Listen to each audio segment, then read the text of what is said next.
Ilang personalidad mula sa GMA Network ang nagwagi sa Edoc Circle Awards ngayong taon. Balitang hatid ni Victoria Tulad.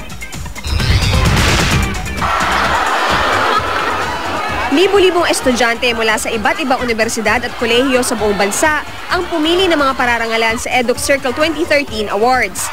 Kinilala mga personalidad ng GMA Network's awarding ceremony na ginanap sa AFP Theater kagabi.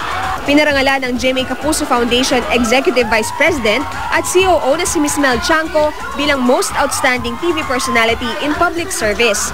Hinirang naman na Most Outstanding Female Journalist of the Year ang GMA Network VP for News Programs na si Ms. Jessica Soho at Most Outstanding Male Journalist of the Year si Mr. Arnold Clavio.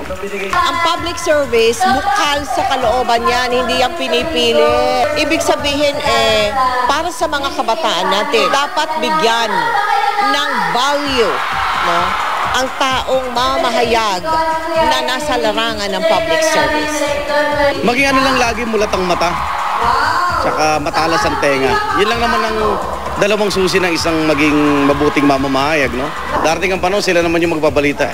Alam niyo naman with the news these days, yung values of integrity and credibility are hard to come by.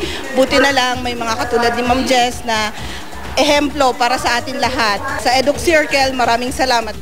Ipinagkaloob naman kay Dabarkad's Jose Manalo ang Most Outstanding TV Personality in Comedy, habang si Aling Maliit, Riza May Dizon, ang Best Talk Show Host. Laking tuwa ng mga estudyante nang makita ang mga awardee. Ito na ang ikatlong taon ng Edoc Circle Awards. Bali, ang hinahanap kasi namin dito yung exemplary performance nila for the whole year. Ina-affirm ito ng mga deans, ng mga students. Victoria Tulad, GMA News.